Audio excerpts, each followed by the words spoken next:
Everybody, you are listening to The Long Take. I am your co-host, Ken Guidry, recording from Lake Forest, California, which is in Orange County, but you don't need to know that much more about where I live. And through my computer screen, we're Skyping, so we can have this conversation, is my good friend for almost 20 years, I would say. This is like a 20th anniversary, barring 10 years or more than that, of not knowing where we were, even knowing if we existed. But it's Justyn Moore. Justyn, say hello to everybody. Tell the people what's going on with you. Hello, everybody. Hello, Ken. Long time no see. This is a fitting way to celebrate that 20-year anniversary that you were alluding to before. I couldn't think of a better way to do it than having a nice Skype conversation with you. And today we're going to be talking about a couple of movies that we've seen recently. This is our first time talking in quite some time. We took some time off. I had to move. I live in Morristown, New Jersey now. It's a pretty nice day. It was cloudy before, but the sun's coming out. And it looks like the sun's out over by you, too. How's the weather? Let's talk about the weather. Sure. California. It rained the last couple of days in Southern California, actually. So that was it. Like never rains here. You probably have no idea what that's even like, but it never rains here. You're under water restriction right now, right? Because of the drought. Yeah, I guess so. What's that like? Can you tell me like quickly? So I don't want to take too much time, but I'm just curious. I mean, it's not like they're like watching over us, making sure we use so much water. But so if you take like a long shower, a cop doesn't break down your door and no. I hope not. Not my shower door, anyway. Yeah. But so today we're going to be talking about two movies that we've seen recently: Avengers: Age of Ultron and Ex Machina. It's pretty fresh in my mind. I just saw it last night. Cool. Yeah, I saw Ex Machina in April, over a month ago. But yeah, I'm a contributor and writer for the playlist. And I was assigned to cover a Q&A after my Ex Machina screening. I saw Ex Machina at the ArcLight Hollywood in Cinerama Theater. It's huge. Huge screen. That's awesome. Even though it's not really an IMAX type film, it's kind of intimate, but it was still interesting to watch a movie like that, an intimate movie like that on such a big screen. And then afterwards, there was a Q&A with writer-director Alex Garland and director Ryan Johnson, who was just supporting his friend and pal. So that was fun. So because of that whole experience, I feel like I have retained a lot of information. But yes, we're going to be talking about... Did you ask any questions? Or I didn't ask any questions. I recorded it, though. So if you look up... If you Google... I don't know, Alex Garland, Ex Machina, and my name, Ken Guidry, just Google my name. Google my name anyway. You should just do that. Yeah.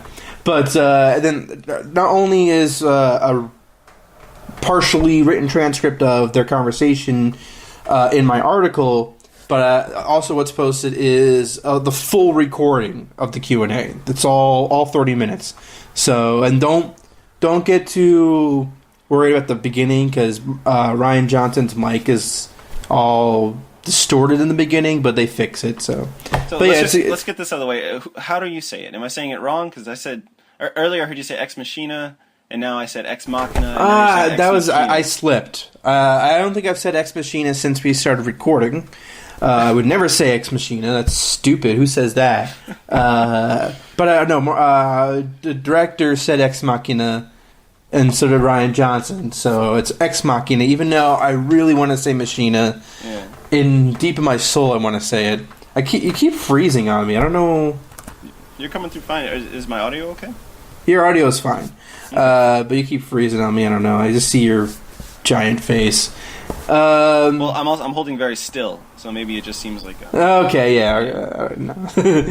But Well, I kind of want to say like Ex Machina. I think is a little juicier, so I'd like to start with Avengers. Let's talk about that one first. Okay, yeah, sure. This will be. So any of you nerds out there, any of you Marvel nerds, better start listening up because this is going to be the. This is where it gets good. I don't know. I should have started out by saying that. Hey, nerds. But okay.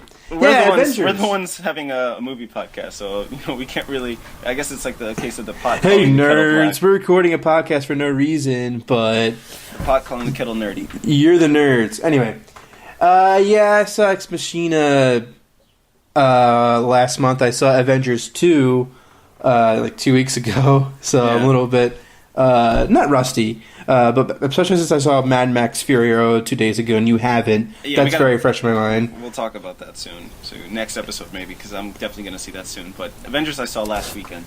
Okay. And so let's talk about it. Yeah, where do we begin with this giant behemoth of a movie? All right, I'll give my spiel. You give your spiel, then we'll cross swords. Okay. So Avengers: Age of Ultron. I think Avengers: Age of Ultron is a fine movie. I think going into it, part of me was not quite feeling it during the press for it and like the lead up to it. I knew I was going to see it. I knew I was probably going to see it opening day, but after I've been a huge fan of a lot of the Phase 2 Marvel Phase 2 films. Thor: Dark World. Not that I didn't like Iron Man 3. I thought Iron Man 3 was fine. And actually, what I mean is, with Phase 2, you can start to see the formula a lot more. Sure, a lot clearer. Clear as day, yeah. Mm-hmm. Whereas Phase 1, there's actually more bad movies in Phase 1. You have Iron Man 2 and Thor. Yeah. I consider Thor to be a bad movie. I consider both Thor and Thor: Dark World to be bad movies, and then Iron Man 2 is bad. I haven't seen the sequel to Thor. I saw the first one, and I wouldn't call it good. I think the first Iron Man was really good. Yeah. One thing that Marvel has gotten done really well with these, like the introductions for the most part, have been solid. And then the first Avengers was solid because that was just like, let's see how all these characters act together. Mm-hmm. But it's like, where do we go from there? And that's what you see with Age of Ultron. But go on. Yeah, the first trailer for Age of Ultron kind of hinted at something darker. Yeah, a darker story, a darker tone. But I was pleasantly surprised that there was time for humor in this movie. The typical Joss Whedon type humor that's in all of his work, or most of his work, and there's so much of that. Yeah, a lot of the one-liners, quips here and there, little jokes. I mean, I would say that it's much more. The structure of it is much more compartmentalized this time around. By that I mean action sequence, talk about what's going to happen next, action sequence. It felt very like, okay, this is going to be the scene where they talk, like where they have their fun little conversation together. Yeah, you know what I mean? It just you kind of you could kind of see the cracks in the armor. You could kind of see more the strings being pulled. Whereas the Avengers had a lot of legitimately surprising moments. You know what I mean? Right. They had time to devote their attention to making a good movie. These characters, how are they going to interact with each other?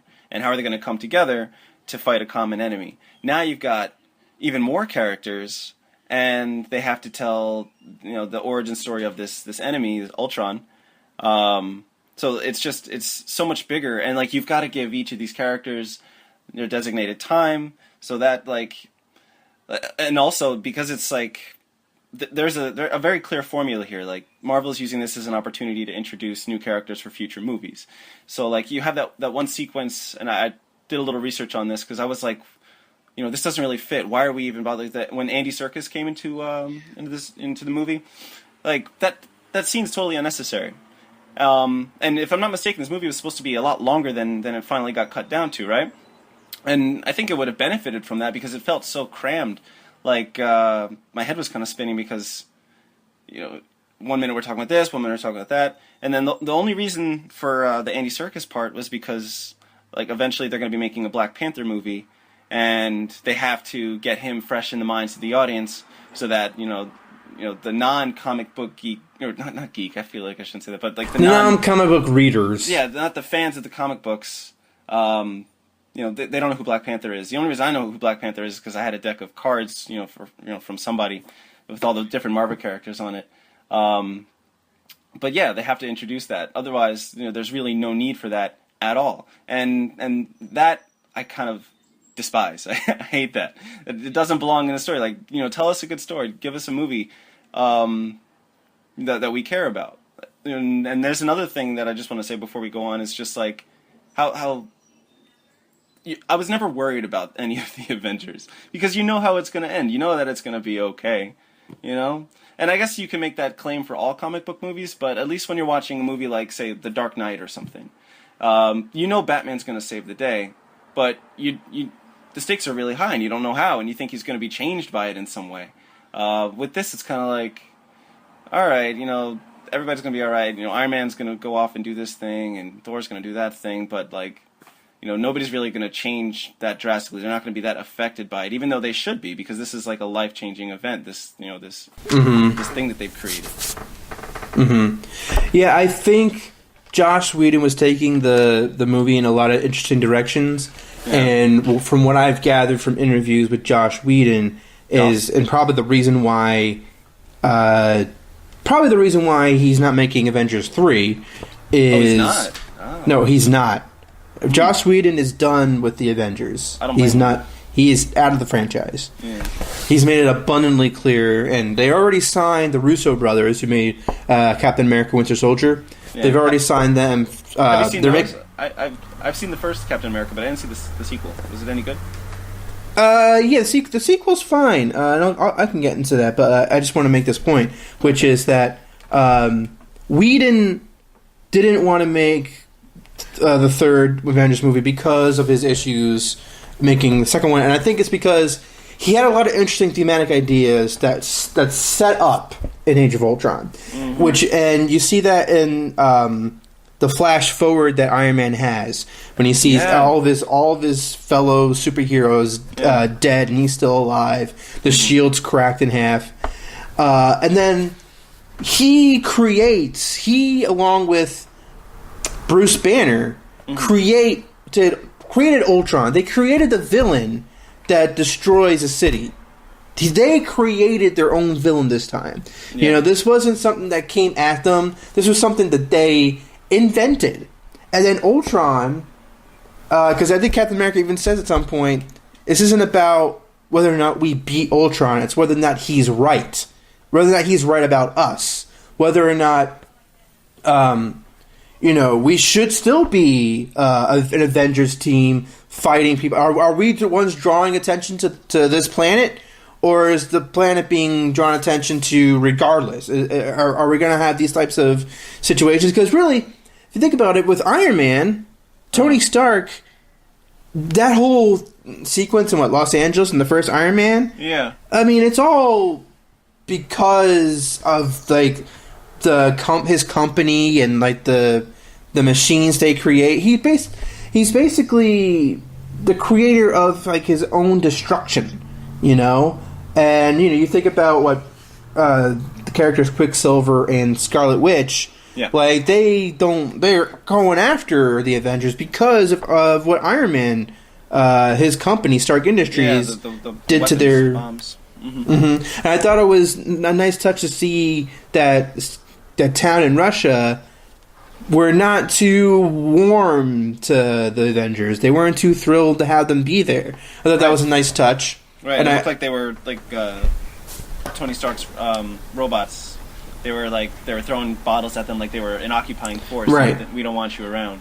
Mm-hmm. Yeah. So there, all those ideas. It made it seem like, okay, this is going to be interesting because even after they beat Ultron, will they feel differently?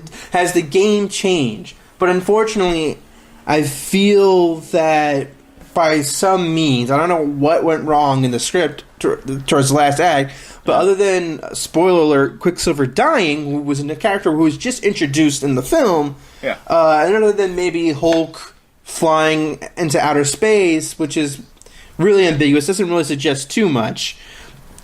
It doesn't really suggest enough to think that he'll never come back. And we already know Avengers 3 is happening, and then it's going to be 2 parts. So we already know that.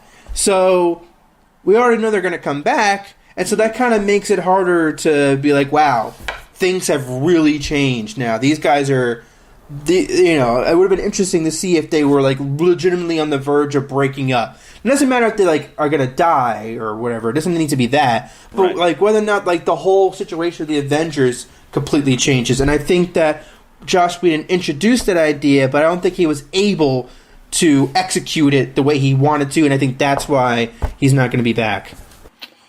I can't help but compare it to the first one, and the first one seemed just a lot more fun to me.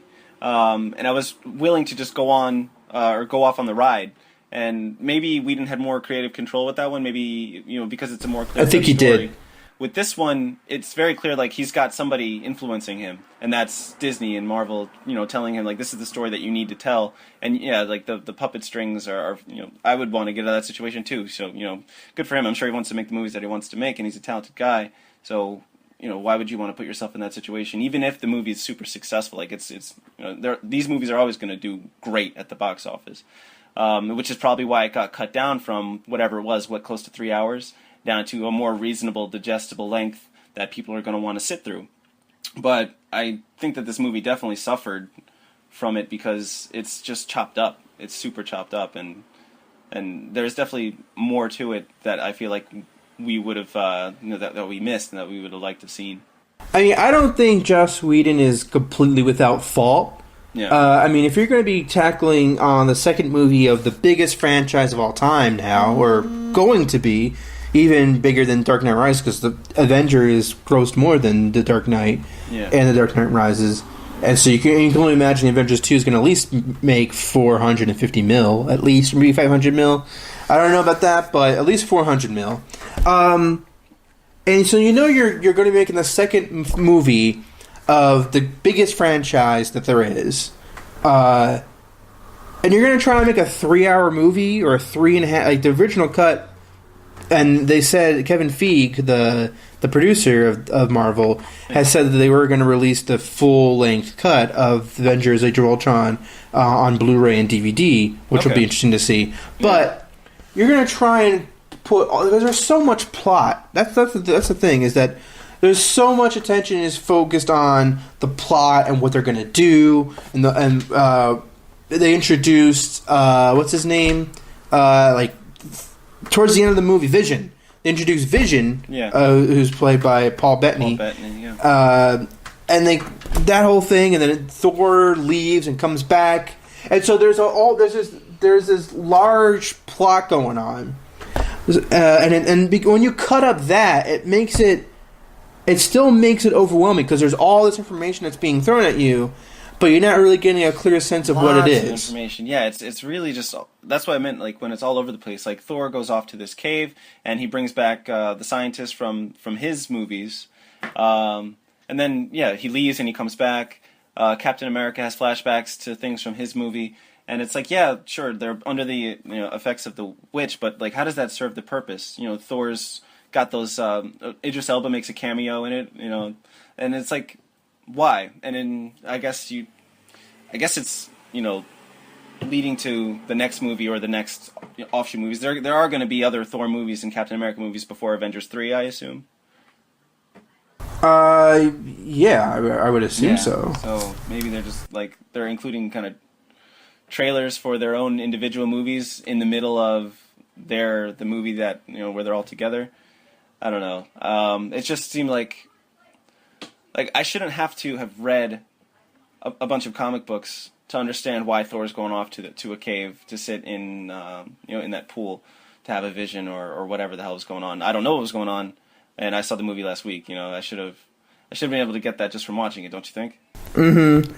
Yeah, I mean, you get enough to get a basic sense of what's happening, but not enough to really be too enthralled in it. There is too much separation between like what's happening and what they're trying to say to really get involved in what's happening in the film. I felt a degree of detachment, For sure. And I think that's because we don't really. I just didn't think there was an emotional attachment to this movie. I think that there were elements that were emotional, like between Hulk and Black Widow. Maybe we should talk about that a little bit. The relationship between Hulk and Black Widow. I thought it was kind of interesting. I didn't really see it coming. I don't think it was ever hinted at in previous movies. Right. But I thought it was interesting character-wise. I mean, they are kind of similar in a lot of ways. They both feel kind of. I thought it was interesting to see how we get to like the core of how Black Widow feels about herself, about how Natasha feels about herself. About and we find out she can't have kids, and that that's kind of a bombshell that's dropped. But it kind of makes a lot of sense about her character and how she behaves in certain ways. How she approaches life. Yeah. And the fact that both her and Hulk feel damaged. There's a connection there. I feel like it was kind of wedged in this movie. Like again, there's just too many things happening in this movie. It felt kind of wedged in this romantic subplot. Yeah. But I appreciated. Again, it's like I appreciate the approach. And I would say the execution of that isn't as bad as, let's say, the thematic execution of the film.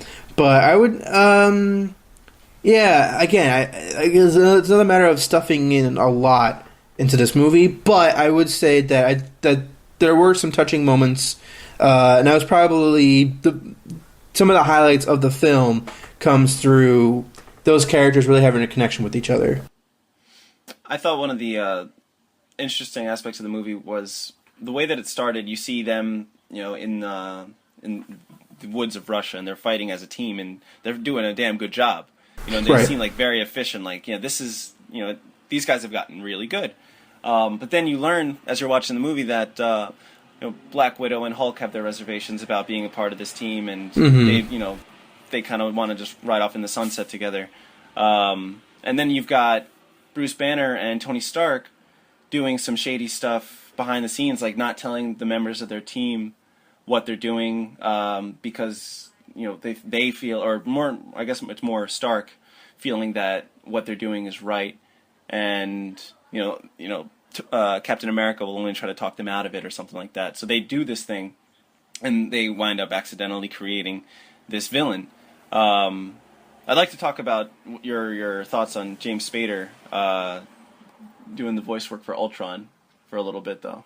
Yeah, I think that probably James Spader was a natural choice for the voice of Ultron. I mean, Joss Whedon even said that he always had him in mind to voice that part. I thought they added some interesting flavor to the villain this time around, and I actually liked Ultron for the most part as the villain, because there've been a lot of weak villains in the Marvel franchise thus far, and he at least had like something interesting going on with him. Ultimately, though, again, because kind of beating a dead horse here, because the movie is so stuffed, by halfway through the movie, and by like the final act, the big action sequence, he starts out being this really smart, intelligent guy in the beginning. He's a creation of Tony Stark, and naturally he's going to be intelligent. Yeah. But then he just becomes like Marvel villain at the end, where he's just like angry and just like, get back here. Like, I feel like he was kind of a shell of what he was promising to be in the beginning. And it's as if like they never really plan on making him, I don't know what it will take to make a great villain for Marvel, Yeah, It's gotta be tough to execute it because he upgrades like 3 times throughout the course of the movie, and you'd think that he'd be way more powerful than he was. But that at the end of the day, you've got a team of these also really, really powerful guys on the Avengers side. So how do you execute getting that fight scene where it doesn't feel like it's crammed, just full of, like they had to use that that portion of the movie where they're just trying to protect that, you know what I'm talking about, that area, and like instead of just like I want to see these guys fight. But then you've got a situation where it's like in the Superman movie where they're just fighting forever, So how do you get that right? I don't know. I found myself kind of bored during the fight scenes. I guess that's what I'm trying to say. Yeah, I can understand that. I think the problem is that, again, Ultron kind of promises to be someone who really tests the Avengers. Yeah. And I guess to further elaborate on my point before is the reason why I feel like he just kind of became like a stock villain. Yeah. Is like his grand plan seems to be just tons of Ultron robots coming at these people, and that's it. And now if he had like that giant screw or whatever into the Earth's crust or core, which was something. But even that is something that I don't know, they were able to defeat. Are you talking about what made that city fly up in the air? Right. Yeah. Yeah. And I think that if he was any good at what he was truly good at what he was trying to do. Mm-hmm. If he was a truly challenging villain, it wouldn't have been so easy for Quicksilver and Scarlet Witch to turn on him, because that was when it was impossible for him to win at that point. Once you can't, because if he had them on his side, if he had Quicksilver on his side, and he had Scarlet Witch, kind of messing with their minds more. Sure. I think that would have added an extra element that they would have a tougher time defeating. But once they're on the Avengers side, you have more people fighting against you, and then your only strategy is just to attack them with tons of robots. Like I wish there was something mentally potent for him to attack them with. Something that would really, even if they won, that you would really see, wow, they won, but they are really fucked up now.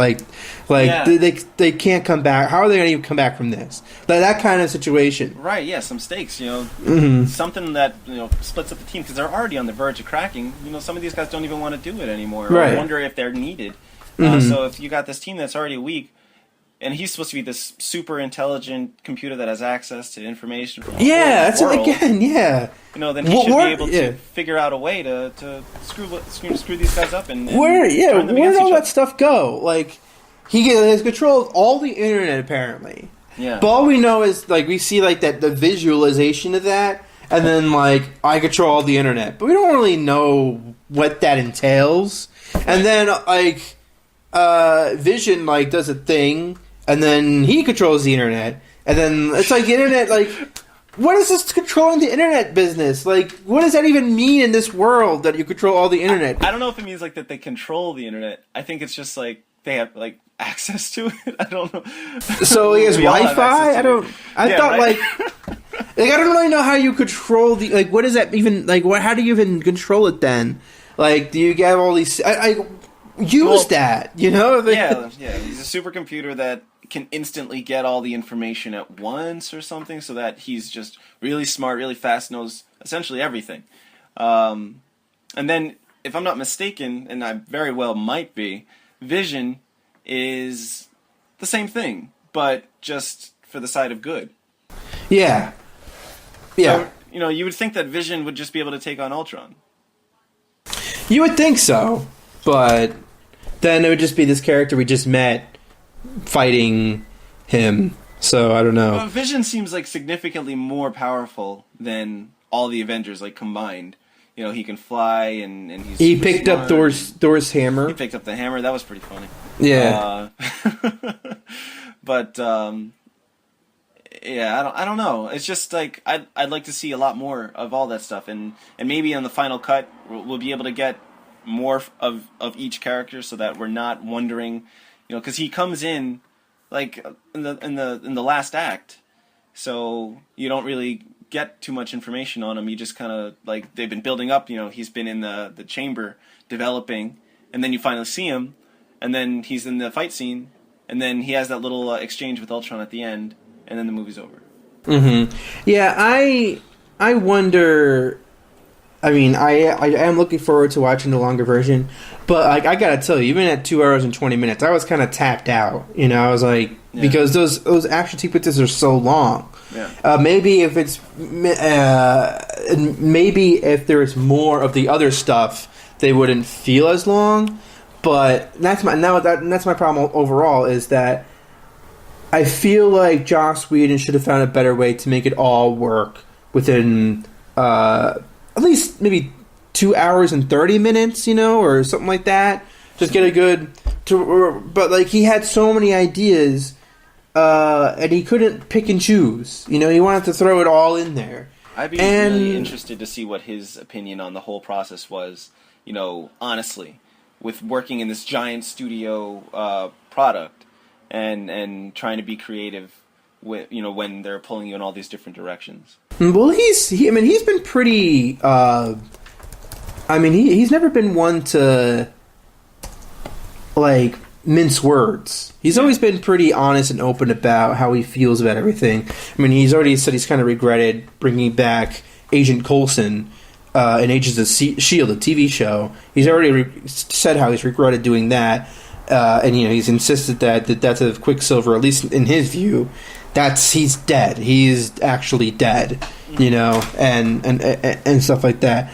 But yeah, he has been pretty honest about it. He's been honest about his frustrations with the system, and that's why he's moving on. And I don't blame him.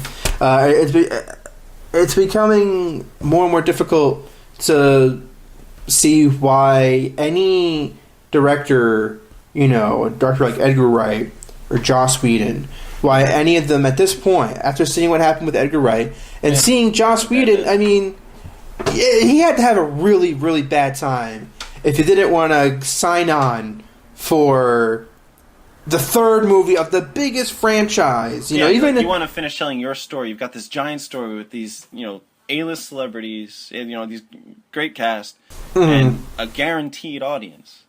And he's just going to walk away from that. Yeah, there must be something going on. But speaking of moving on, is Robert Downey Jr. not going to be in the third one? Because I read that he was only under contract for 2. I'm pretty sure he's sticking around for the third Avengers. He's going to be... I would say he has to be, because he's going to be in Civil War next year, Captain America Civil War. Yeah. And so, I would think that, if anything, probably the Avengers would be his last appearance. They're going to have to switch it up. They are going to have to switch it up at some point, in my opinion. They have to. It'll be kind of interesting to... Oh, go ahead, sorry. Well, no, I'm just saying, because you can't have these characters... There's otherwise just no stakes. If you know that they're always going to come back, all these characters. It's not like James Bond where it's just the one guy. With all 6 of these characters are always going to come back. It would have been nice to see, I know Jeremy Renner wants to stay in the franchise. It would have been nice to see him legitimately say, "I quit. I'm done. I want to be with my family," and then that's it. He actually leaves the Avengers because he wants to be in it. Yeah. And we should probably talk about that before we wrap it up. Sure. Because I thought one of the big positives was I was glad to see Hawkeye really get something here. Really have his own storyline. Well, he needed something. They owed it to him after the first movie where he was just mind controlled for the whole movie. And he even makes a joke about I've already been through that. No thanks. He had some really good jokes this time around. Especially the one where he's like, nobody's around. I could do it. I could just take him out with Quicksilver.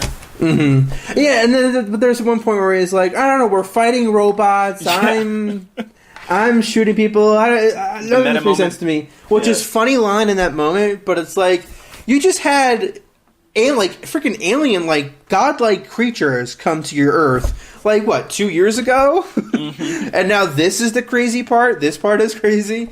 So... It was a funny line, but it's in the context of the entire franchise, you're like, wait a minute. You've been through a lot of shit. Is this still kind of not making sense to you? You're still not getting this? Each time he's like, I don't know what's happening. Who is this Loki character? You were fighting with someone who is a god in another universe. Yeah. And he's talking about how he only has a bow and arrow. Like, none of this makes sense. Yeah. And I gotta say this one thing, like, there was that one moment during the final sequence where you see them all fighting in the same... slow motion scene? Same corner.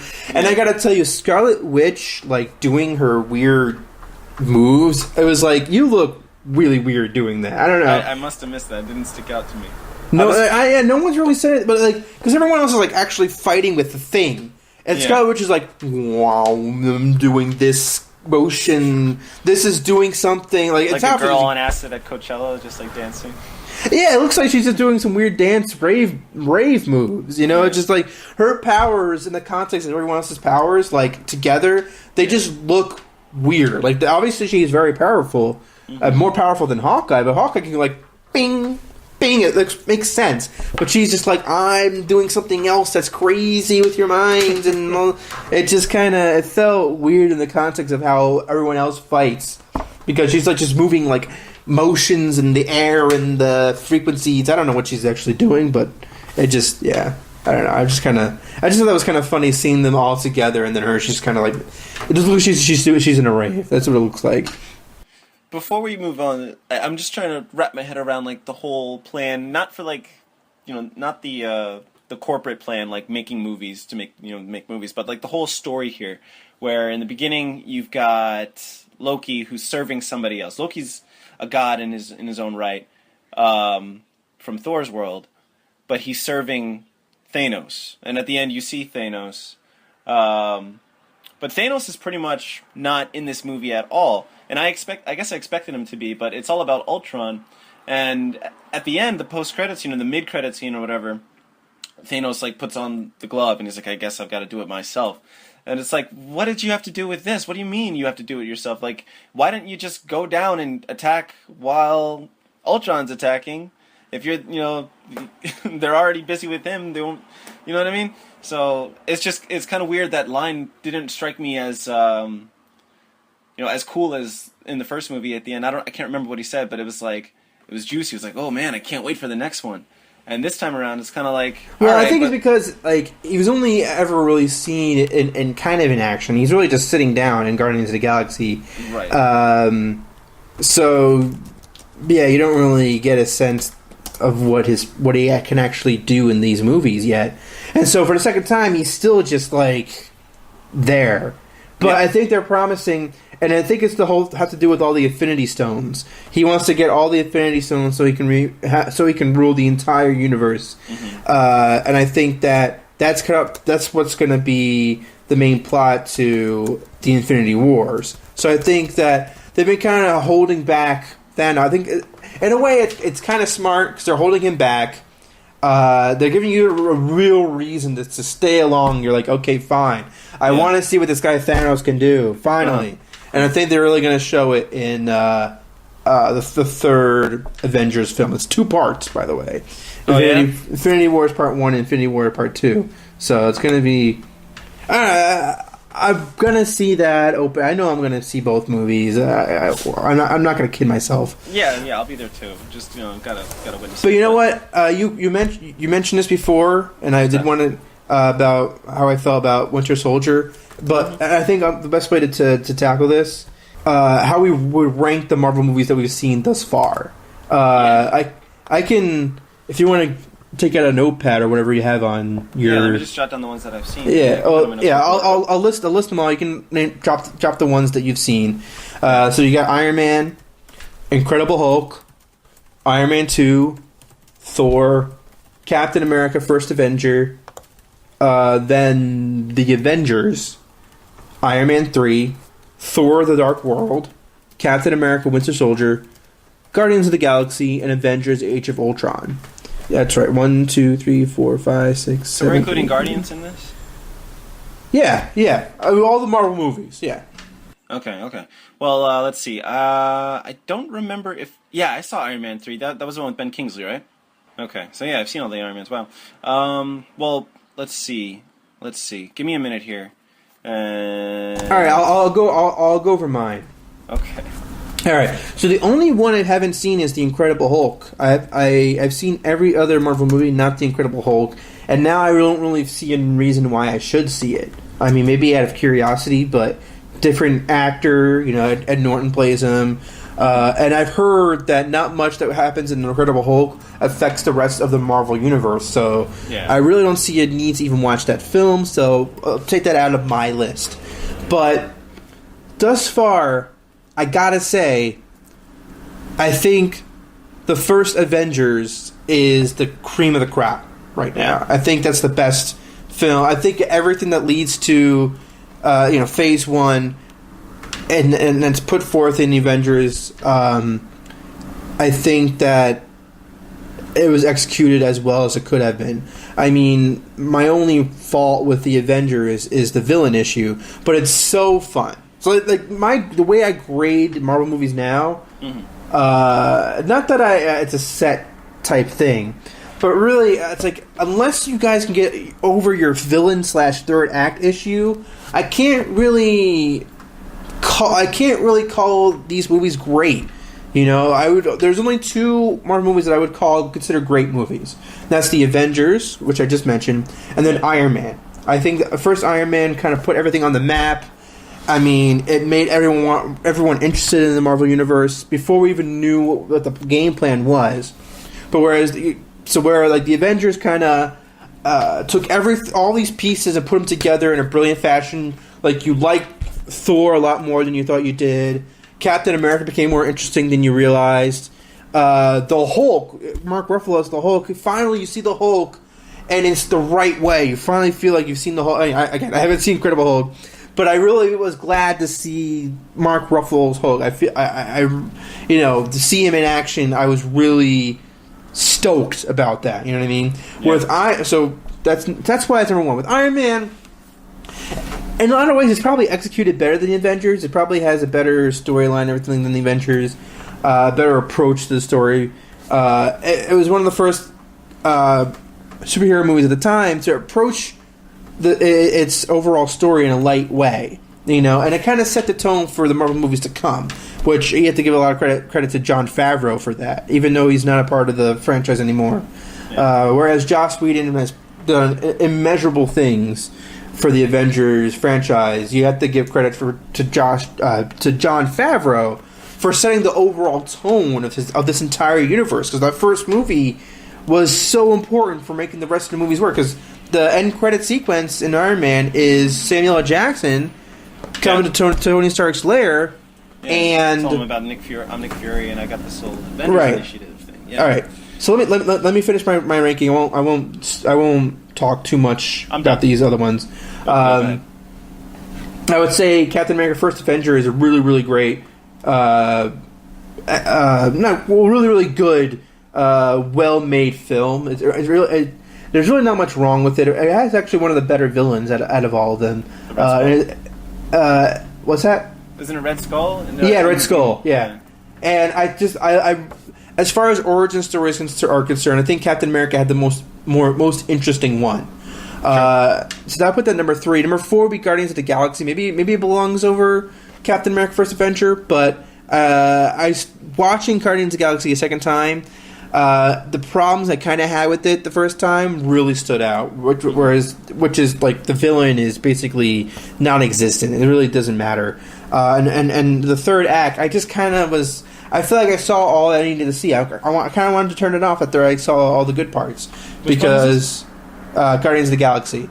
Oh, okay. I feel like the movie is really great in the first 2/3. But by the time it gets to the third act, they're just, doing the same old thing Marvel always does. I was just kind of over it. And then to finish, I would say my number 5 would be Winter Soldier, Captain America. It's another, the sequel. And it's another well-executed film. You can see why the Russo brothers are going to be back. Like, I'm not completely turned off by them coming back to make the third Captain America movie and the Avengers movies. I think they probably had the best handle of these movies right now. I think they had probably the best ones to do it at this point, because they really did a great job with this. Like, you should probably see Winter Soldier, at least before you see the third Captain America movie, if you see it. Because I think that franchise. After I saw the second Captain America movie, I was like, okay, I am kind of interested in this franchise. I do kind of want to see what happens in the third Captain America. And then you gotta give it up to that. I won't even mention the other ones. That's my top 5. Okay. I'll just say, where would I put Age of Ultron? Right. I'd probably Iron Man 3 at 6, and then Age of Ultron at 7. Okay. So there you go. All right, I can run with that. For me, my top is the one that started it all for me, and that's Iron Man. That was a movie that I was really pleasantly surprised with, because I was just like, oh, here goes Marvel with another superhero movie, and didn't really have the highest of expectations for it, and wound up going to see it, on a date, and I was just very pleasantly surprised, like, this is actually really, really good, and Robert Downey Jr. is killing it, and that was kind of like his I'm Back movie, wasn't it? Like that, his career kind of took off after that. I think he did Kiss Kiss Bang Bang before, but but that wasn't as in as big of a fashion. But go on. Yeah, he's in there. He's being charismatic. He's kicking butt, and really, really good movie. Number 2, I would say, is Avengers, because I think that was just really well executed. How do you take all these characters, put them in one movie, and then give everybody their screen time and tell a good story? And yeah, like people do complain about the bad guy in the movie, but I like Loki. I think a lot of people do like Loki, because he's kind of just like easy to just hate, because even though he's not that threatening, he's such a slime ball. So, and with number 3, I had a lot of fun at Guardians of the Galaxy. More fun than I guess I'd say at any of these movies, except for, with the exception of Avengers and Iron Man. And Guardians is a different kind of movie, a different kind of Marvel movie, but it still holds true to the same structure, the same formula, but just with some different components here and there, and the humor is a nice addition. Or the other ones have funny moments, but this one seems like it was more focused on being funny at the same time of telling an action-packed story. And as far as the others, like I had thought that I hadn't seen as many as I did. Like you're listing them. I was like, oh, I didn't see Thor 2, and I didn't, but I did. I just had forgotten. I saw Captain America, Iron Man 2 and 3. I did see them. I was like, I wasn't sure if I'd seen the third one, and I'd seen Thor 2. They're kind of like I could take them or leave them. They're all kind of in the same grouping as far as I'm concerned, because they don't stand out like the 3 that I mentioned before. As far as I go. Well, what I would say about The Winter Soldier, which you haven't seen... Yeah, that's the only one that I haven't seen. I was surprised, yeah.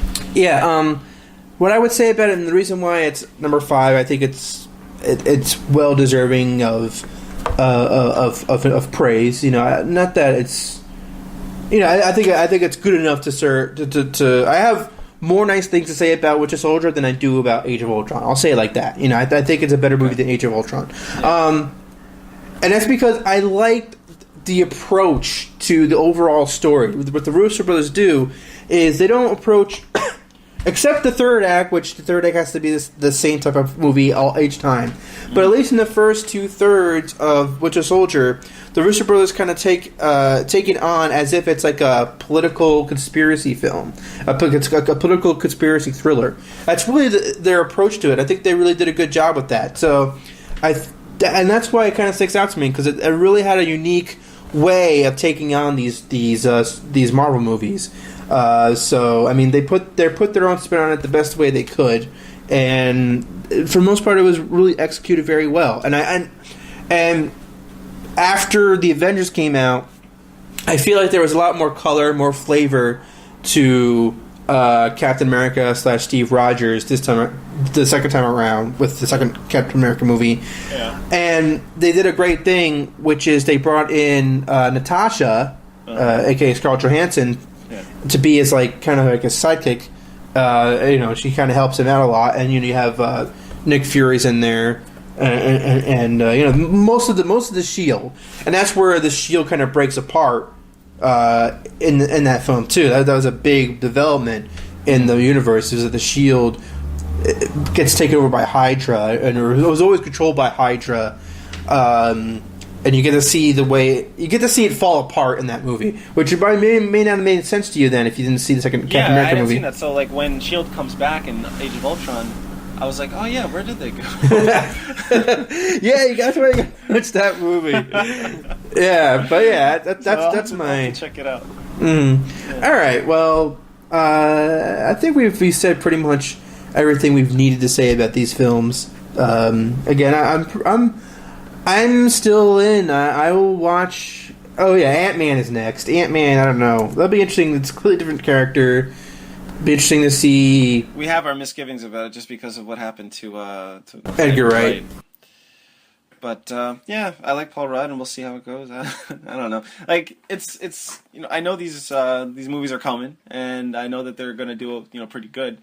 So I can't lie and say that I'm excited for them. And I'll go see them, but I'm not like really looking forward to them. Even with Avengers, I was kind of like I don't know. I'll go, but maybe I'm getting old. Yeah, I feel like I got everything I needed to get out of the first Avengers movie. Like I feel like after that I was like yes, I'm done. I'm happy. I mean, the only thing I would say is that I would really be interested in seeing how Spider-Man fits into it. And right. That was it. Before we move on, I wanted to bring that up real quick because now Spider-Man is back. No longer with Sony. It's a Marvel entity and it belongs to them and Disney, I guess. So they're gonna start telling those stories again. They don't want to do another origin story. So are they just gonna make a Spider-Man movie and tack that on? Because he is an Avenger later on in the series. Well, what's weird is that they're trying to find child actors to play Spider-Man. They want a teen, like a young teen, or like. Yeah, you know the kid from Hugo. Oh, he's turning 8. He just turned 18. The kid from Hugo, Martin Scorsese's movie. Yeah. He's gonna be playing Spider-Man according to LatinoReview.com. Latino Review. Yeah, well, they report on a lot of comic book. Well, a lot of other people took that story and ran with it. So, it's been reported with a lot of different Cinema Blend and USA Today. That's exciting because Spider-Man's a kid. Peter Parker's a kid. Yeah, so that'll be cool to see. It'll be interesting. I mean, I'll watch. I guess we'll have to watch the Spider-Man movie when it comes out.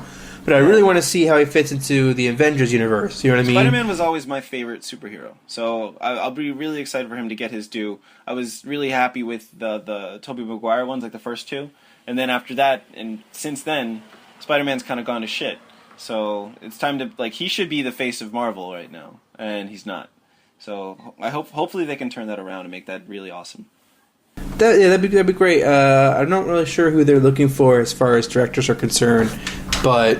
Again, it'd just be really interesting. It'd be interesting to see, if they're going to have a kid in it, how he would interact with, Tony Stark and all those guys. You know what I mean? So, well, hopefully he's what Spider-Man is, which is, he's got a bad, not a bad attitude, but he's a smartass.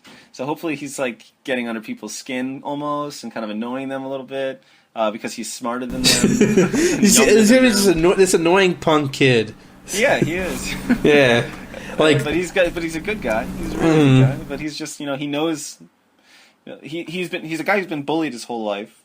Right. So when he finally gets some power, he's got a little attitude about it. Mm-hmm. Yeah. Well, on that note, I think we've said everything we could about this movie and their Marvel universe, and we'll probably be back talking about it at some point in our future because they're never going away. They'll be around. Yeah. They'll be around for a long time. Like death and tax. I feel like, we're going to be talking about it until we're 40 or something like that. I'll be 40, 2027, right? So it'll be Thor 6. Be I don't know what they're going to be. I don't know what else they can do with this franchise. Or Black Panther 3. We're going to be at the third Black Panther by the time we're 40. Yeah.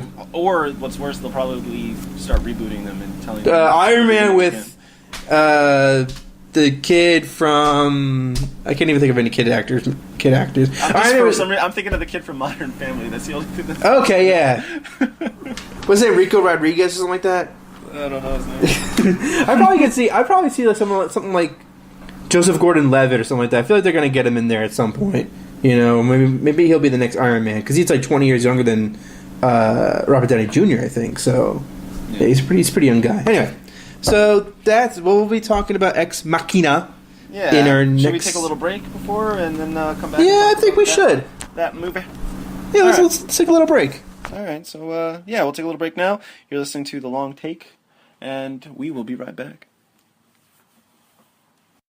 All right, welcome back. You're listening to The Long Take. My name's Justin. I'm with my good friend Ken, and we just finished up talking about Avengers Age of Ultron and some other of the connected Marvel movies, and now we're going to move on to another movie, but the reason that we're talking about this movie, Ex Machina, is because it kind of ties into the same themes that are present in the Avengers Age of Ultron, and that has to do with the creation of artificial intelligence and how that interacts with humans and, what happens when it kind of goes wrong or bad. So, what do you have to say about this movie, Ken? Yeah, I mean, and to elaborate further on that, I think it's not even that. I think it's also about how it reflects on the creator. Because Avengers: Age of Ultron. Good point. Tony Stark and Bruce Banner create Ultron because they have their own intentions, but then Ultron has intentions of his own. His opinion of what should be done is different than their opinion. With Ex Machina, Oscar Isaac's character wants to create an AI that's as close to human as possible, but the method in which he does it is very inhumane, and you have these very human-like robots being trapped in a way that if a human was trapped, we would think that it was terrible. I mean, the way he treats them. I mean, if you create someone that's human-like and you treat them terribly, how does that reflect on you? That you're treating these pretty much as close to human as possible. You're treating them, like less than human. If they're slaves. Like slaves. If they're as human as possible, how are we to treat them? That's the tricky question. Ex Machina. That's not even the trickiest question, but it's one of the tricky questions of that film. Is how when you build something like that's so close to human, how do you then interact with it? How do you then treat it? And I think the movie kind of explores that, as well as issues of femininity and masculinity. Yeah, I'm glad you brought that up, because I think that was one of the more not in your face, but like the more I thought about it, I was like that's what this movie's about. It's about really man and woman, like how it's a feminist movie. I really liked it. Yeah. Okay. So let me say, I think Ex Machina is so far it's easily my favorite film of the year, and that's because it has all this promise in the beginning, because it's like inherently interesting in the beginning. You have Domhnall Gleeson playing this young guy who gets invited to this lair of Oscar Isaac's character, and he's going to be doing these series of Turing tests to find out if the AI that Oscar Isaac's character created, whether or not it's actually human. And so over the course of a couple of days, he has a series of interactions with his character. But Oscar Isaac's actual plan, as with Domhnall Gleeson's character and the AI, Ava, is a lot different than what he initially said. And I think that, and what's interesting about the film is that you're following the majority of the movie under Caleb's point of view. Caleb is Domhnall Gleeson's character. Nathan is the character that Oscar Isaac plays. You're following through his point of view, and so you kind of get a level of empathy towards Caleb's character just naturally, because he is the main character of the film. And so he interacts with Ava, and he's trying to figure out whether or not she could pass for human. In the meantime, Ava's trapped in this room, basically, where it extends out to this big mirror, not mirror, but like a big plate glass wall that she can look at Caleb through. But at the point where he meets her, she's already kind of cracked. First of all, she already kind of cracked Nathan's security system, because he has a security system in place where doors are locked. That under his ID card, it's like a hotel, basically. The ID card unlocks a certain number of rooms. Nathan's card unlocks all the rooms. He gives a card to Caleb, and it unlocks a couple of rooms. But when the security system is shut down, every room is locked. And for Nathan, as Nathan, power failures. Yeah, and as Nathan, what's that? Yeah, Ava's found a way to overload the system so that you get these sporadic power failures where the backup generators turn on, and when that's going on, it goes into full lockdown. And then you've got situations where she and Caleb are able to talk, and it seems like they're finally able to talk without the watchful eyes of Nathan. Yeah, it's. I really liked the fact that in this movie, you are, I think, Caleb, and this is something that kind of just dawned on me. Like, again, I just saw it yesterday, but the first shot is Caleb looking at it, looking at a computer, and you're seeing the reflection, kind of like something that we all do every day. Like I'm seeing it right now. I'm sitting on my computer, so it's just like very clear. Like the audience is Caleb, and we can all say the same things about ourselves that kind of Caleb says. Like he thinks he's a good person. Usually, I think I'm a good person, and I'm sure you think that you're a good person. Like, what would we do in this situation if we got brought to this compound where very much in Nathan's world, he is the master who is, he's designed everything. He's got these you find out that he's got all these, robots and these tests that he's done through, the more that the movie goes on, the more you see just how kind of twisted he is, and how when you're that wealthy and that powerful, how warped your mind can get and your perception of reality. Like, you could just manipulate people. Like, he had said something about having Caleb killed at one point, like, offhandedly, jokingly, or, like, having somebody killed. And it's like, yeah, why not? He could totally do that, because he's got nothing but privacy. He's the only person out here.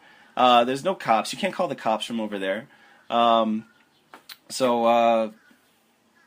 Yeah, it was just, it was very interesting for me to see how it developed from Caleb's point of view, from our point of view, and what we would do in that situation. We would want to save Ava too.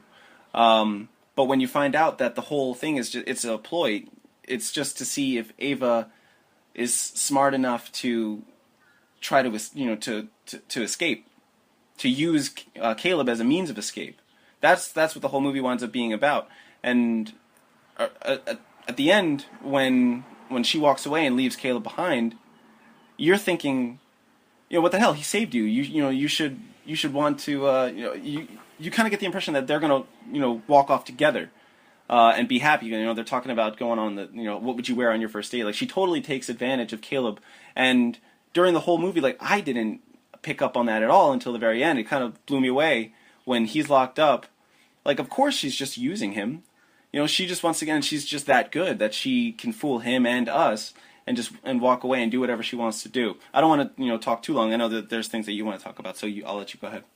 No, yeah, you're very spot on with a lot of those points. I would say even further. I mean, I guess we might as well talk about the ending. Might as well talk about it. But yeah, because there's been some reactions in some corners about how the fact that Caleb is locked up. And why couldn't she save him? Like, and the one argument that I keep seeing made in response to that is that she wants to be human. She wants to be. She's been created to be as human-like as possible. So in her mind, she is human. And she knows that Caleb, if she brings Caleb along, there'll always be somebody around that would know who she really is. I hadn't thought about that. That's a good point. Yeah, and so as long as Caleb is around, and that like he would try to use that against her, because all right. So here's another thing: is that we empathize with Caleb, but Caleb is not a perfect person. The way he treats Ava. I mean, he knows that he's pretty close. She's pretty close to being human-like from the first meeting that they're there. He knows that she's pretty damn good. She's already figured out the security system at Nathan's compound. She already knows that. So she's clearly smart enough, clever enough to fit in with him and Nathan. But for days, he just lets... And he has a TV in his room. And there's a point where he's just watching her. And she's a slave. She's... Well, not necessarily a slave at that point, but she's stuck there. She's a prisoner. Yeah, she's a prisoner. And he's watching her, and you're like, oh, wow, he's falling in love with her. That's what we kind of think, because we're not really sure where the movie's going to be going at that point. But like, and then it becomes like he wants to save her because he's falling in love with her, and it's like that's not like you should have been wanting to save her from the beginning, because she's trapped there, she's trapped in this room, and she's as human as she could possibly be, and you're just staring at her like a creep. You know what I mean? It's just kind of not to say that he's a bad guy, but he's kind of neutral in a way where, like, if you saw someone getting abused that you knew and you were just neutral, like you're not doing anything wrong, but by not doing anything, you're kind of implicit in what's going on. You know what I mean? But the thing is, it's not a she; it's an it. It's a creation, and that's why in the beginning you see him like he's. You say that he doesn't want to save her right from the beginning, but he doesn't know anything about Ava. He hasn't really seen just how amazing she is or how human-like she is. He hasn't, been under that spell yet, because once you start talking to something like that or talking to her and you realize you start to see her as a person. But like I after the movie, like I was very much like, yeah, I would do the exact same thing. That's wrong to keep something locked up like that. But at the end of the day, it is a machine, So I don't really. I'm trying to figure out where this is going. Yes, it's a machine, but is it still right to keep her locked up? Is that normal? Is that situation normal? Like, why won't Nathan let her walk around freely? What will she do? Escape? Why? Because, you know what I mean? Like, why would she escape? Because she knows that there's more out there in the world. He implanted all these things. She knows everything that she could possibly know. She knows everything about the world, but she's stuck. She can't do anything about the knowledge she has, and she's been stuck for God knows how long. And in the beginning, Caleb, before he even meets Ava, he sees cracks in the window. He sees cracks, which indicates that something's happened in this room.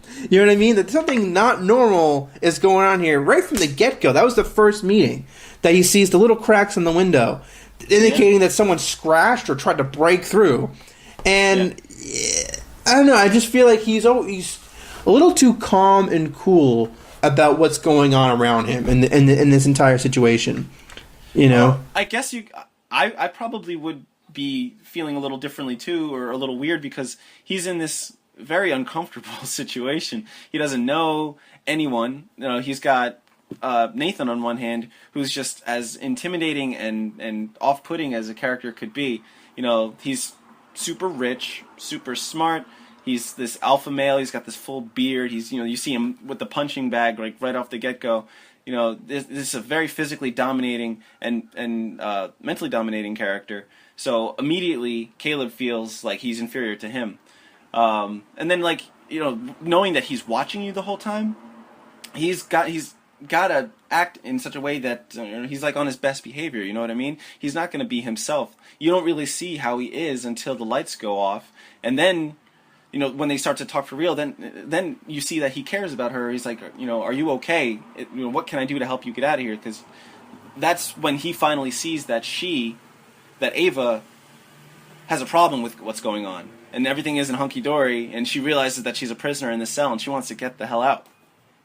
I think that, there's just too many instances where you see that, like, Caleb is kind of, like, reacting because he's attracted to her. He even says to Nathan at some point that he's composited her face. Nathan's composited Ava's face according to Caleb's pornography profile. Yeah, she was catered to him. Exactly. And so he's naturally sexually attracted to her. Yeah. Mm-hmm. And, if he rescues her and he goes with her, she suddenly belonged to him. And I would think, and I would argue that Caleb might feel that way because, like, well, I rescued you, I saved you. Yeah, you're mine. Yeah. And I think that's now I get to fuck the porn bot. As soon as Nathan says, like, she can have sex, there's a part of Caleb that's thinking, like, oh, I'm gonna be the first one to find out what that's like. You know what I mean? Right, There's like a degree he of acts very uncomfortable by that, but like anybody in that situation would be like, oh, and she's never met anybody else. I'm the guy. Maybe that could happen. Yeah, maybe that's what's going to happen. And I think the movie kind of subverts all those types of like hero saving the girl type tropes because it fucking just throws them out the window.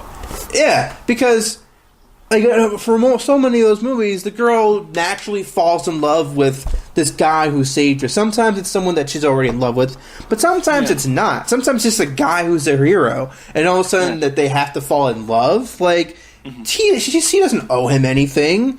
Like she was gonna die, and like he's like, "Well, I saved you. Now you gotta have sex with me." Like, what kind of weird thinking is that? But that's kind of how it's been for such a long time. And this movie was like, no, he may have helped save her, but she doesn't owe him anything. And if anything, if he comes along with her, she won't be able to be the human that she wants to be. And other people have been saying, because I've read some arguments about the movie, and some people have been talking about how like, well, is it really human-like for her to leave Caleb behind? And now I argue, yes, because Caleb and Nathan are nasty human beings, and you're allowed to be a nasty human being in this world. Just because she's human doesn't mean she's naturally going to be, how would you say, philanthropic. She's allowed to be a terrible human being. You know what I mean? Like she doesn't, just because she's human-like, that doesn't mean she has to be this like a savior or a hero or a heroic person with human feelings.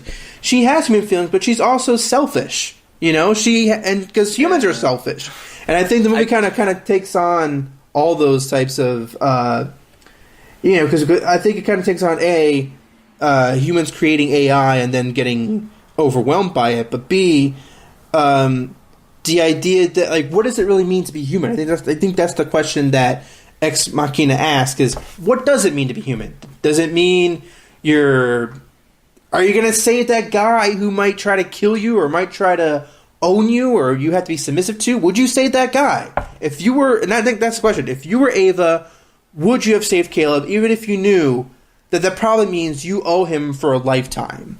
You could be outed at any point if you do anything wrong to Caleb. You could be outed at any point. Would you save him? I don't think that Caleb deserved what happened to him. And I don't think he's twisted, or he starts like when you see the scene where he's cutting into his arm and stuff. It's clear that he's losing his mind a little bit.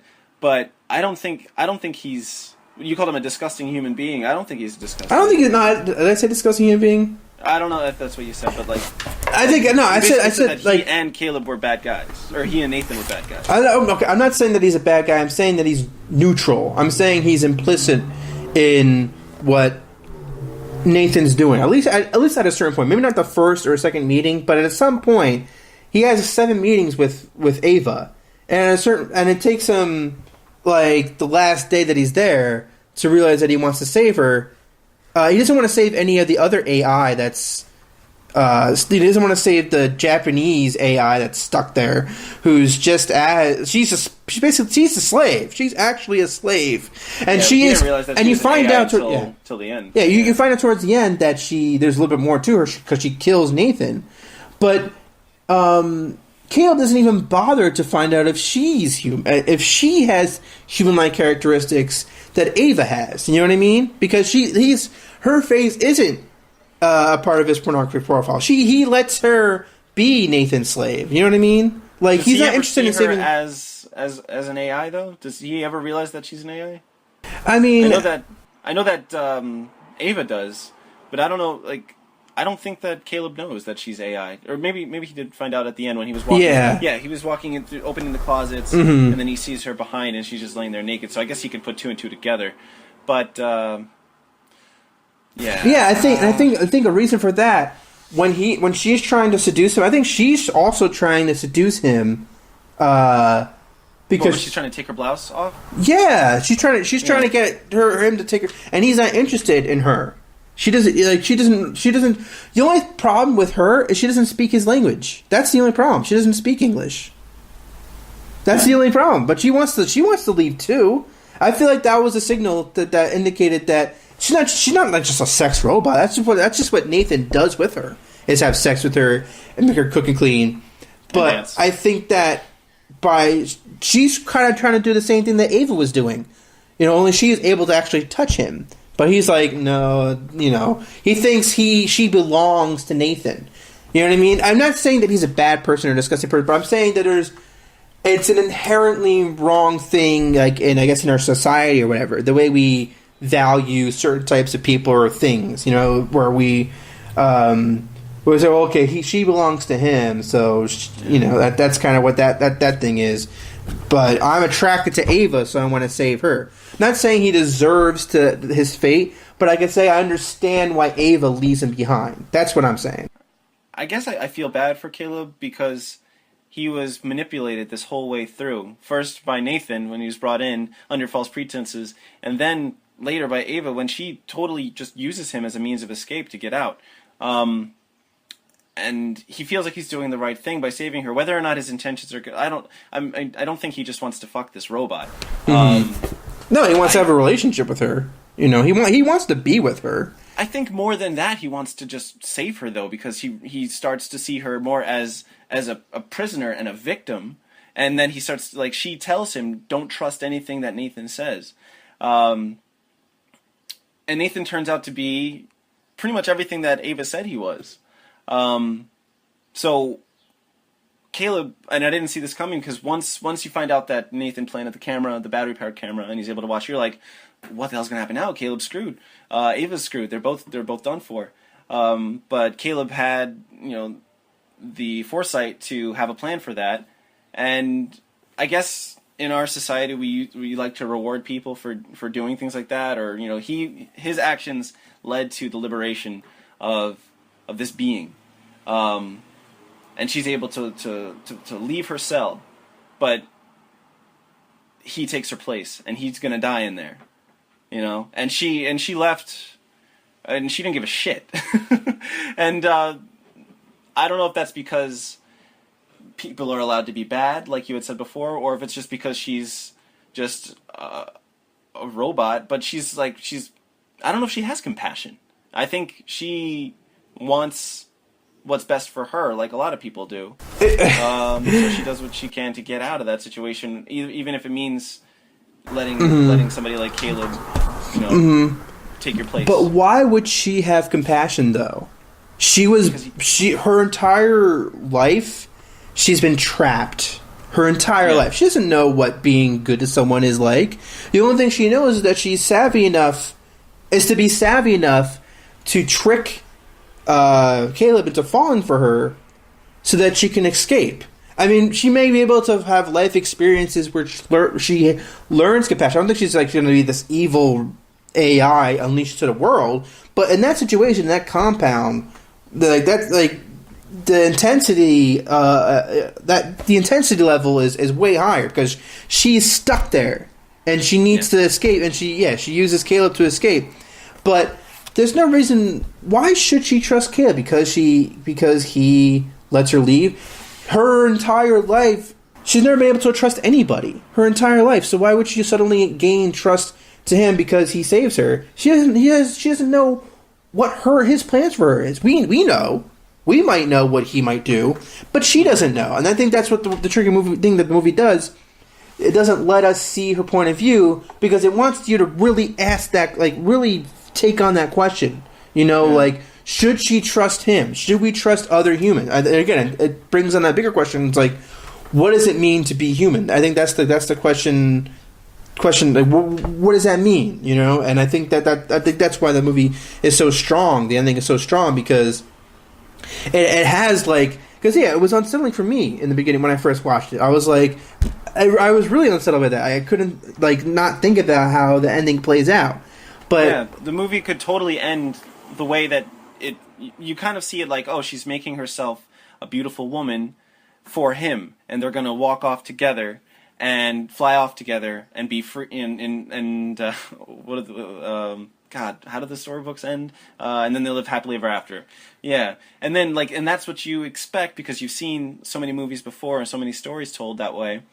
And I was floored. I was just like, oh, the poor guy, And then you're right. Like he's not. Nobody's perfect. And you know what? Yeah. But, yeah. But you know what though? I think all great sci-fi, all great science fiction, like great all-time great science fiction. So a character is always doomed in the greatest science fiction films of our time. There's always a doomed, like someone that, at least somebody who is doomed by either technology or something, their own creation. You think of like even stories like monster stories or like Frankenstein, which is not not really sci-fi, but Victor Frankenstein's kind of doomed by his own creation. But let's jump to like 2001. He's kind of that Star Child type thing, the rebirth and all that. Mm-hmm. But there's also a sense of they're doomed by that the main character is doomed by technology, doomed by the future of the universe and everything like that. You think about recently, Under the Skin is a sci-fi film, and she's doomed. Like she's doomed because she lives in a world where her beauty or the skin, her outer beauty makes her constantly hunted by men, like everywhere. Basically, she's constantly hunted. I think that's what great sci-fi does, and maybe that's why I wasn't quite in love with Interstellar, because Interstellar tried to have this overwhelmingly optimistic, positive message about the world, which is fine. But I guess I identify more with, in a way, I'm like, yeah, it makes sense that Caleb is doomed. Why wouldn't he be doomed? That's probably the more realistic. As far as sci-fi is concerned, probably the more realistic ways his character would play out, where he would be doomed by AI. And I would argue that there is she is still an AI, right? So Nathan and Caleb are doomed by AI, but I don't think that necessarily means that she's not human enough to realize. I think she considered whether or not she wants to keep Caleb. I think once she got out of that cell, she didn't even see him anymore. Yeah, probably, yeah. Because he was standing over there, like watching her change and put on the skin of all these other, her predecessors, and then she designs herself the way that she wants to look, puts on the dress, and walks out. And I don't even know if she even looks at him. Right, and it's like, she has a whole world to look forward to. Why would she even need to look at him? Yeah, that's done. The thing. That's behind her. Mm-hmm. And he's going to stay right there. I understand. Yeah, and I think I think that's the best sci-fi. It forces you to deal with those questions, though. It forces you to deal with the doomed man. You think of like The Fly with Jeff Goldblum. He's doomed because he invents. You've seen The Fly, right? I've seen both of them. I saw the original version too. Yeah, because he invents the Brundle pod or whatever. That gets him, and he's doomed by that creation. Like that's great sci-fi. It's there's a line of great sci-fi you can list. Blade Runner. Mm-hmm. Harrison Ford may be one of what do you call it? A replicant. That's what great sci-fi does. It forces you to take on those questions head on. Those like a bug that crawls in your ear and won't leave your brain. Those questions that just nag at you. I was thinking about this movie all night up until we talked. That's awesome. This is and I remember thinking a couple years ago when I saw Prometheus, and I was kind of like underwhelmed by that because I had all these high expectations for it, and I got to watch it again because I feel like I'm not giving it its due. It is, I think there's something there, but I was just like, man, like, when's the last really good science fiction movie that came out? And maybe we talked about it because I think we talked about District 9 a little bit. In District 9, he's doomed too. Yeah, and then also Theo in Children of Men. Right. Yes. So, but yeah, those are the ones that come to mind, and this is a great science fiction movie. I was really, really happy with this, and yeah, easily my favorite movie that I've seen so far this year. Just, right there with you. Mm-hmm. Yeah, and I think it's interesting how it kind of falls into this kind of category that we've been seeing lately of I would say almost like feminist science fiction. Because Under the Skin was just last year. Even Gravity, has a more optimistic outlook in the end. But it's about this character finding her way and gaining the strength to escape the means of her surroundings. I don't know. I think it's kind of interesting to see the direction that sci-fi has been going the past couple of years, to see where ultimately heads up. You know. What about Ripley in Alien? That was a long time ago. Like that. Yeah, but I mean, like, yeah, there was that one, that series of films. I'm saying, I just feel like recently we've been seeing like both like big budget and low budget sci-fi films, kind of dealing with issues of femininity and dealing with heroines instead of heroes. So I don't know, I think it's kind of interesting direction that that they're all headed in. You know. Yeah, I just really like the symbolism in this in this movie, Ex Machina, with just the look of Nathan, and then the look of Ava. She's just like kind of like this little girl, you know, this just very unassuming, non-threatening thing that winds up overcoming both of them. You know, and just like that's a bad bitch. Ava's a bad bitch. Yeah, that's another thing, is that she is kind of like a little girl. She, like, Caleb and Nathan are the first two men she see. So they're really more like father figures. Like, why would they be love interests? Why would Caleb be someone she's in love with? I get that Nathan's a father figure because he's a creator, but Caleb, I don't think he would be seen as a father figure. No, I mean, maybe an uncle or a cousin, but he's the first person she ever sees, like, first person other than Nathan that she ever sees. Yeah. First human. You know, that's like, you don't fall in love with the first person. Like, you know, if you're a baby, or she's very much like, at least, not infantile. She's obviously very knowledgeable, but like in her place in the world, like her overall experience, she is pretty infantile. She hasn't experienced anything yet. So, and I think that's what she has to deal with in her mind, is that she hasn't experienced really anything yet in her life.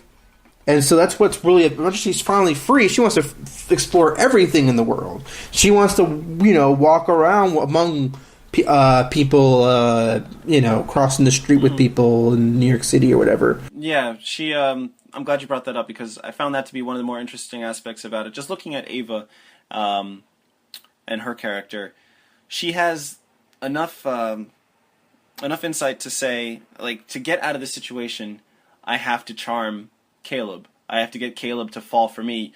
Caleb was way more interested in Ava than she was in him.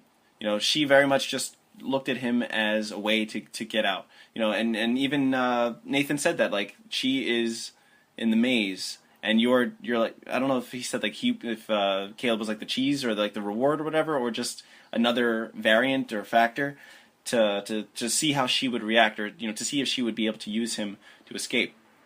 And she was able to, and just, oh god, you know, I lost it. I lost where I was going. I forgot where the fuck I was going. I had a good point. Did you now? But yeah, I mean, I understand what you're saying, though. Like, Nathan, like, I'm trying to look for my full transcript of the conversation Alex Garland and Ryan Johnson had, because one of the first, like, because they open it up to. They open it up to the audience to ask questions afterwards. And one of the very first questions, you probably could imagine, was like, they asked, like, you know, are you afraid of AI? They asked Alex Garland, are you afraid of artificial intelligence? Because it seems like you are, based on the way this movie plays out. And Alex Garland is very clear on his stance with this film. And I wanted to read what he said. Okay, here we go. Okay. Here we go. I'll just read this out to you. Go ahead. Yeah, cool. So an audience member asked, and this is not in my article. This is exclusive. An exclusive snippet of the Q&A from Ex Machina, exclusive on the long take. Boom. Audience member asks, how terrified are you of AI? Hold on, is that the right one? Well, this is and the question was, how terrified are you of AI? And this is what Alex Garland says. I've been working as a writer for 20 years, and I'm well used to the process of handing over a story and having different interpretations put on it. It's a subjective response. 50% the people providing the story, 50% the recipient. Your reading of that sequence of events, you know, the ending of the film with Domhnall Gleeson and, you know, Caleb and Ava, your reading of the events is not my reading of those events. You allied yourself with a young man, and I don't. I allied myself with the machine. And that provides us a completely different perspective. So let me propose this because this is where I'm at. This is still Alex Garland. There is a sentient machine. It's equal to us, at least, and maybe even better. It's in a glass box. It's a prison. There are elements of the glass box that are calculated to fuck with the machine's head. There is a garden hidden behind a glass wall that she can't access. There are little fragments of magazines she can look at and speculate about the world, with traffic intersections, for example. There's a crack on the glass that she knows she didn't make that implies someone else was there, so it's a prison. Yeah. And there's a jailer, and the jailer is intimidating and frightening, and it feels is threatening to her. And then the jailer's mate turns up, who may or may not be trustworthy. But in that context, where you want to escape and you want to survive, and you're aware that if you fail this test, it might end up badly, you need to react. Conniving that you talk about, and then he's talking about the artist member asked about, the way she connives Caleb. The conniving you talk about is resource from our perspective. It's being resourceful. So it really is a position of perspective in those terms. What I feel about... He continues, what I feel about AI is this. We feel threatened by AI. It's been played out again and again as a sense of being intimidated. And I think it's because we placed them on a parallel path to the path we're on. And we have a sense that they're moving on this parallel path. And I think people actually think they're moving faster than they are, the AI. Regardless, they're intimidating and rivalrous to us. If you move the AI from that parallel track onto the same track and you make it a parent-child relationship, the creation of a consciousness, and some of the stuff in the movie is parent-child stuff. It's an adolescent saying, what's it like to have made something that hates you? And it's the father saying, go back to your room. If the AI is on the same path that you're on, then the things that are intimidating become the bare minimum of what you want.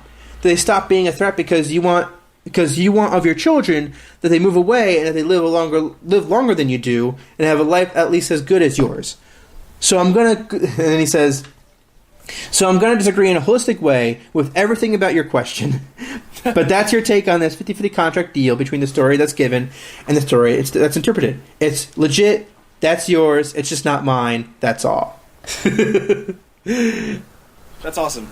Yeah. So I thought that's a little extra snippet from that Q&A. I thought that was great. I couldn't add it to the article. Mainly because it was heavy spoilers. I didn't want to spoil it entirely for somebody. But I think it's really, really interesting that he has a very clear stance on this film and how he views Ava and Caleb. And I think that probably watching a second time you could see it even more clearly. Which I love to be able to watch it a second time, but it seems like you'll be able to see more clearly his stance on the film. It could be because we are exclusively looking at Caleb's point of view, we aren't able to see it in another way, but maybe watching it a second time, knowing what happens, we're able to kind of like look around a little bit more. It'll be like a whole new experience from Ava's point of view from the beginning. Mm-hmm. Because it's calculated for you to identify with Caleb because that's how it starts. Like I said before, it feels like you are in a sense him because you put yourself in that situation. What would it be like if it were you? So to listen to you read, his words saying, what would you do if you've got a jailer and then you've got some other person who is friends with the jailer? Would you trust him or would you just try to get out by any means necessary? So that's profound. This was a great movie because it's really just making me think. Mm-hmm. I love that. Yeah, I love that too. So, and what's funny about this movie is that when we did our 2015 preview, this movie was not mentioned. We didn't even talk about it. That's what's great about movies, and we can talk forever about. We talk an hour and 40 minutes about 2015 movies, and then a movie comes out of nowhere and it just takes us by storm, and. Yeah, I think we're all grateful that a movie like Ex Machina came along because I don't even know if we saw it in Alex Garland. It was his first film. We should mention that before we finish. This is his first movie that he directed, and he's primarily known to be a screenwriter. He wrote 28 Days Later and Sunshine, both Danny Boyle movies. He wrote 28 Days Later? Yeah, he wrote the screenplay. That's his. Oh wow. Yeah. So I mean. And 28 Days Later has like a third act that goes a completely different direction than the first 2/3 of the film. Uh-huh. And Sunshine has that too, but that one was a little bit too ambitious and it didn't really work out. But here he nails it completely from beginning to end. And I don't know. I didn't think that he had that in him. I didn't think he had a classic sci-fi film in him, but he did, and he made it work. So good on him. Yeah, kind of makes you want to see 28 Days Later again. It does. Yeah, it's been a while since I've seen 28 Days Later. But yeah, this was. I was blown away. This is very, very, like, I knew that it was good from what I'd heard, but yeah, wasn't expecting to love a movie this early in the year, I guess. Mm-hmm. Yeah, you never know what you're gonna get, you know. Interesting little tidbit though, like Domhnall Gleeson and Oscar Isaac are going to be in the Star Wars movie. And isn't Rian Johnson doing the Star Wars? He's doing 2 and 3, episode 8, 8 and 9, or just 8. Yeah, and he was the one who was hosting the Q&A with Alex Garland. Yeah. So a little interesting. I wonder if like the casting of this movie had something to do with that, or vice versa, because they're both in Star Wars. Yeah, maybe. I mean, they both are kind of actors on the rise, and it's a shame that like they aren't already on the rise, because this movie should have been huge, but it wasn't because the theater that I saw it in was empty. Yeah, but it's been out for a while. But there were like 1, 2, 3, 4, 5, 6 people, including my group of 3. Yeah, it sucks. Yeah, but you know, hopefully people. It eventually becomes appreciated. Maybe they should re-release this after Star Wars comes out. They're like, did you like Star Wars? The Force Awakens? Did you like Oscar Isaac and Domhnall Gleeson?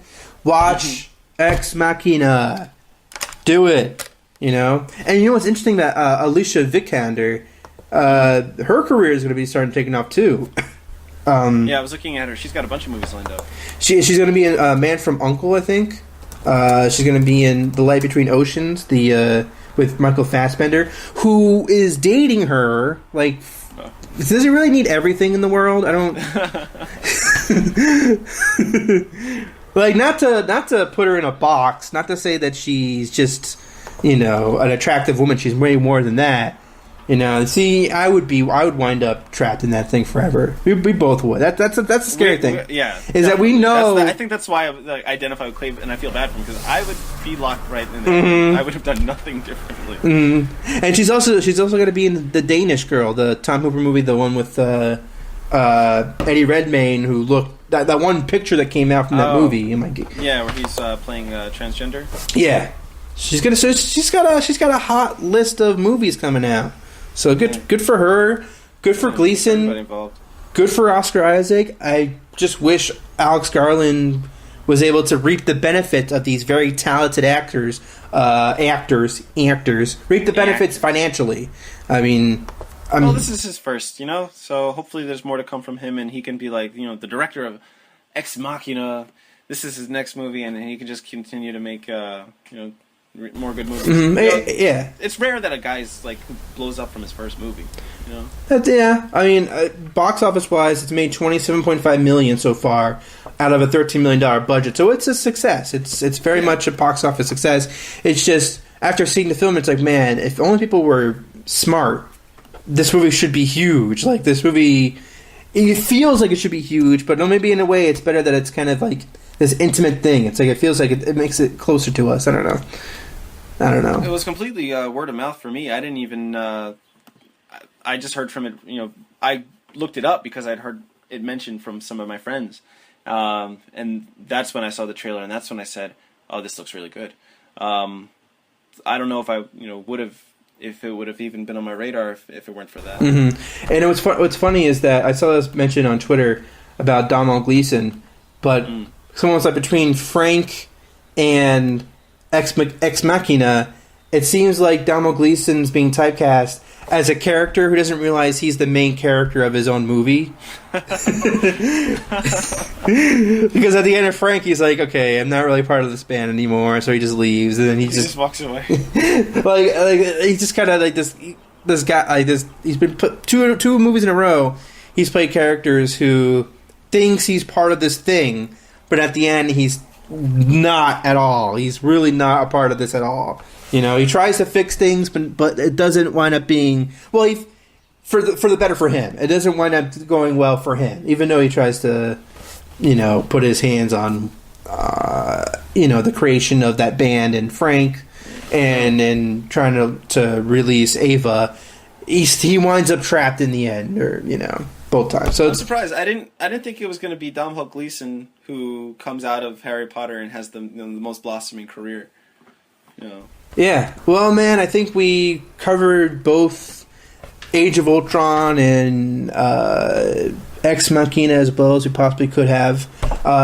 Next time around, I feel like the way you feel about Ex Machina, you'll be feeling about Mad Max. I wish we could just talk about that. I hope so. Yeah, me too. I wish I had seen it. I'll be seeing it soon. This week, maybe. Maybe even this weekend. You know, the theater is close, and I like going to movies, so maybe I'll just go.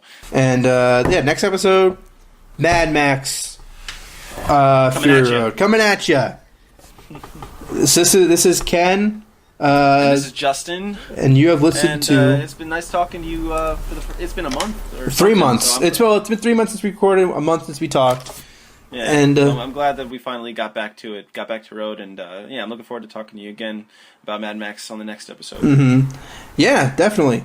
So for both of us, you have listened to The Long Take.